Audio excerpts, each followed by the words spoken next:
Hi, my name is Bill Doherty. I'm a Barnstable County Commissioner here in Cape Cod, and it's my pleasure to welcome the viewers to another edition of County Chatter.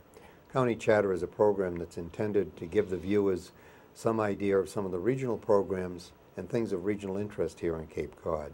With me today is my good friend Kevin Galligan, who is the Manager of Energy Efficiency for the Cape Light Compact, a very important department in county government. Welcome, Kevin. Good to see you again, Bill. Kevin, one of the things that we hear a lot about these days is the importance of energy conservation, the importance of being green, the importance of understanding how to reduce our energy costs. And I thought you might share with the viewers a little bit about what the Cape Light Compact does in regard to this. And you might, because believe it or not, some people may not have heard of the Cape Light Compact, is give us a couple of minutes on how the Cape Light Compact started and where it is now. Happy to. And as you know, it's a very exciting time in terms of what we're doing and helping folks save energy and what is ahead in terms of the planning and implementation of new programs. But if you step back to 1997, the county, through their efforts of looking ahead to the restructuring of the electric utility industry, saw the opportunity through doing some limited study and then deciding to go forward with the formation of the compact. So it really is the formation of all the towns on the Cape and the towns on Martha's Vineyard that basically said, as voters, through town meeting votes, or in the case of Barnstable, the town council voted, to in fact form us. So technically, we're referred to as a municipal aggregator. What that just simply means is we band together and represent the consumer interest on the Cape and Vineyard in this whole electricity industry, which is complicated, and hopefully what we do is to shake it out and make it simple and deliver the best services anywhere in the country. Well, of course, I think we do that, and I speak with a certain amount of pardonable pride, since I used to run, was it the, God help me, the electric heat program, at Boston Edison years ago. Too cheap to meter. That's right. I remember those halcyon days. That's when we put in the nuclear power plant, Pilgrim, right. And everybody believed that nuclear power would be so cheap that we'd just throw out the meters. Right. Of course, we found out that that isn't so. But but having said that, back in '97, when things started, I remember being on the assembly and how thrilled I was to see that we were taking a look as a county to looking out for the consumer, because at that time I was still involved in the business. Mm-hmm. I was a product manager, and actually my area was in the area of electric energy measurement.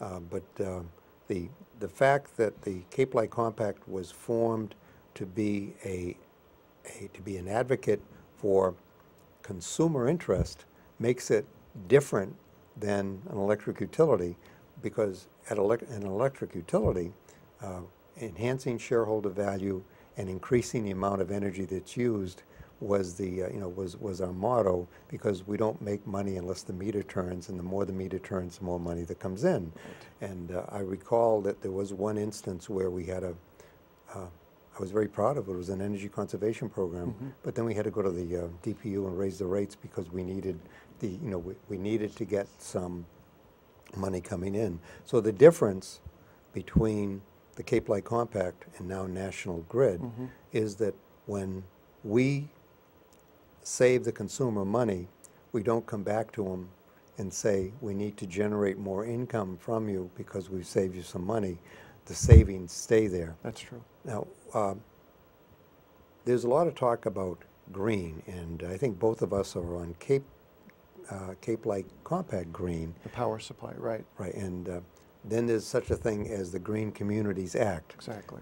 For the folks, what is the difference between Cape Light Compact Green and the Green Communities Act? Cape Light Compact Green is that product that we get every month on our electric bill that basically says we are encouraging, through the purchase of a green power product, the advancement of renewable energy sourced electricity.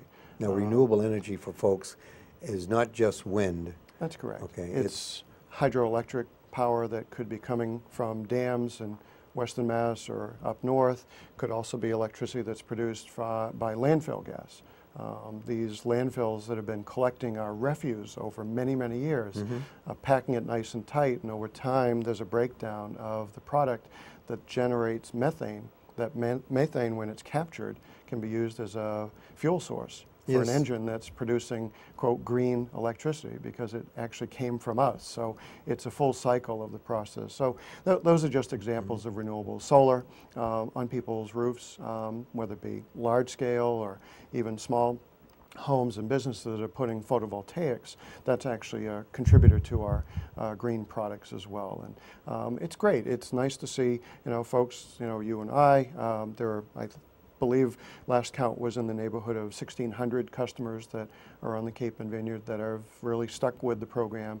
And to me, it may be a little bit more every month, but I feel I'm really helping to advance renewables, and it's a small added, few bucks a month. Well, and I think we ought to say thank you to those folks who have stuck with the Green Communities program, because they're demonstrating with their pocketbook their commitment to let's say, to the beginning of, let's say, of green power, and understanding that all movements do require an investment up front in order to get established. So, thank you to those folks that are participating. Yeah.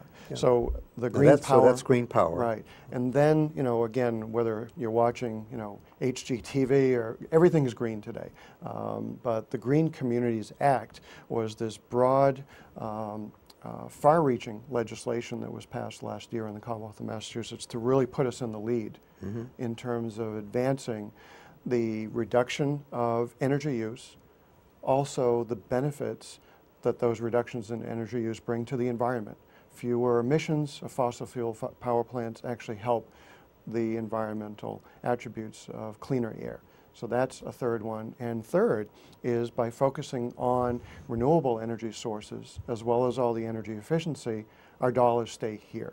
So the third component is economic. I think you got to say that louder to people. Economic development. Our dollars stay here, because one of the issues for before we were an aggregator, Cable Compact was an aggregator, was that the energy conservation programs were distributed throughout the let's say the service providers distribution service area, which meant that if they followed the logic that I was taught when I used to do that, which would be you'd focus on those areas that have the largest concentration of population, which turns out would be closer to a metropolitan center like Boston or Brockton or New Bedford or Fall River, as opposed to being spread out among the, was it 394, 400 square miles of Cape Cod, where we only have 230,000 people living. So the fact that that we did set the, this aggregation up meant that those dollars came here. Now, how many dollars have come here? Over the span of the 7 or 8 years that we've been administering the programs, we have delivered back, or I like to call it invested, in our communities, businesses, residences, over $35 million. $35 million back in the community. I would say that that's a great return on investment. I take pride in it, as I think everyone that's participated, and even for those people that may not have participated, if you go into a grocery store, if you go into a hardware store, if you go into, a small business, you can actually see where our programs have helped touch and improve their livelihood, whether it be efficient refrigerated chests, better lighting. The neat thing about energy efficiency today too is it's not pain and suffering of having to use less and live with it. We actually encourage people to adopt energy efficiency as we deliver it, and you get more. Kevin, I was teaching at the teaching nights over the Architecture Center in Boston, and it was at the final end of we're going to go back to the ground and live closer to nature. And there were a couple of people that had gone up to the Maine woods and set up a tent, and they came back after a couple of months because let's say fetching water and hewing wood in order to make a fire, and then living away from the grid, so to speak, with in burning up, let's say using fossil fuels in order to provide some illumination, gave people an idea of how energy intensive, Sure. personal energy intensive, Yeah. living close to nature could be. Yeah. So, I think that would, that would be instructive.